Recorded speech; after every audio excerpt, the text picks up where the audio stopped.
Tim Sorensen. We're going to take an in-depth look at an amazing new music creation tool, the Tech in Mind Electronics AGP-1.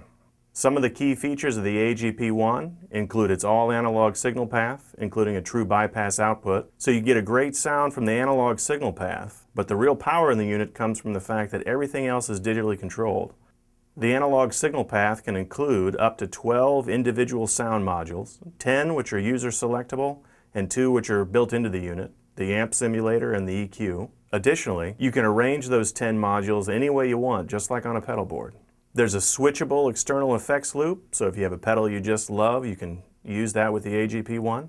There's a built-in tuner, a built-in metronome, and a mixer function. The mixer allows you to take a stereo input of some external source like a computer or an MP3 player, and you can use that for private practicing at home, mixing the external source with the guitar input, or you can use those pre-recorded tracks as part of your live performance and mix it right there in front of you on the AGP-1.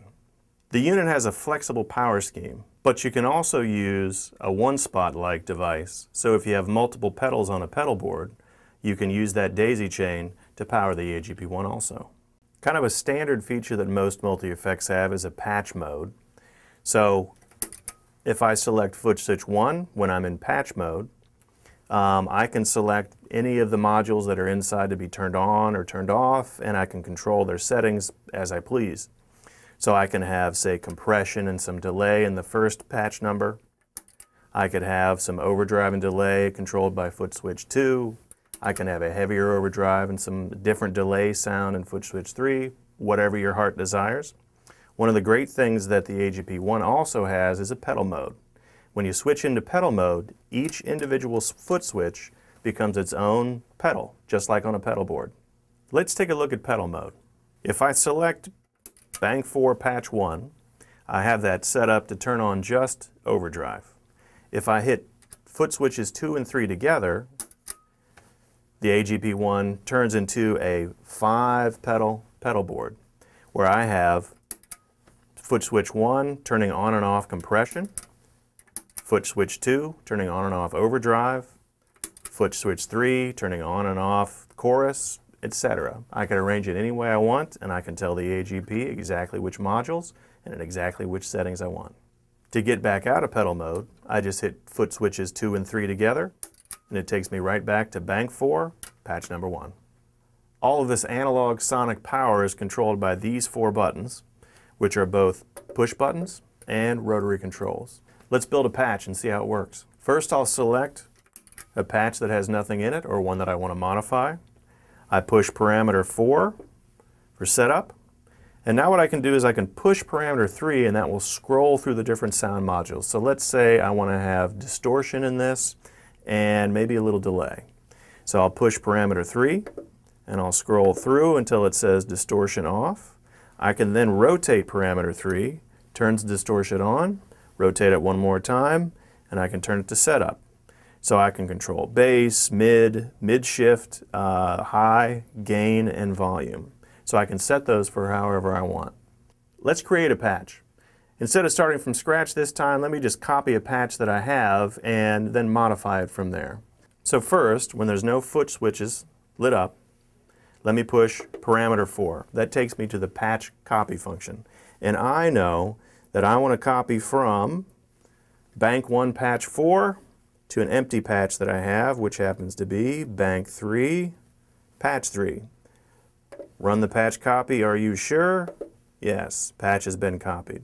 And I'll just hit parameter 3 to exit that. Let me bank up to where I copied my patch and select 3.3, and this is what it sounds like right now.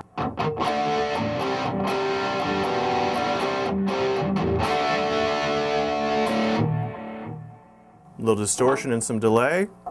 Now suppose I want to add to that instead of delay. Let's take the delay off and let's add some flange instead. So the first thing I would do, hit parameter 4. That puts me into edit mode. Parameter 3 button, if I push that, it will cycle through the different modules inside the unit. So let me cycle over to delay, rotate parameter 3, turn the delay off. So right now, same distortion sound, no delay. So with the delay off, I'll push parameter 3 button again until I get to flanger, and then just rotate parameter 3, turn the flanger on. Let's see how it sounds now.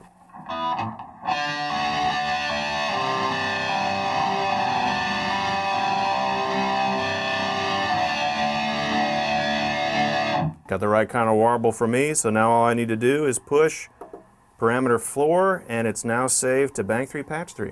If I want to rename the patch before exiting with parameter 4, hit parameter 2, rename the patch, and then exit. That's probably enough about the guts. Let's see how it sounds. Here's some analog delay.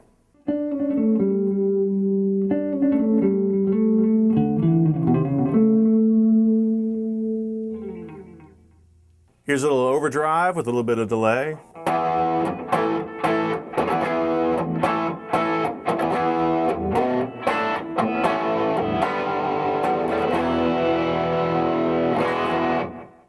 Here's some distortion with a little bit of chorus and delay.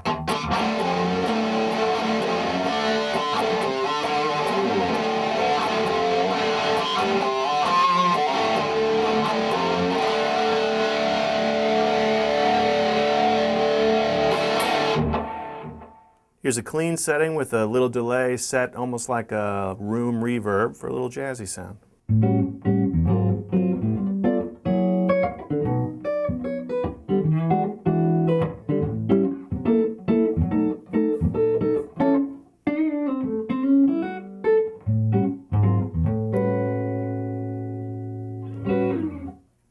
Let's see what the AGP-1 sounds like direct. I have the amp simulator turned on, and I have the mixer turned on because I have an MP3 player. It's just going to play a simple blues progression. I'm going to start out with a clean sound with a little delay on patch 1. About halfway through, I'll switch to patch 2, which is a little bit of a overdriven sound. See how it sounds.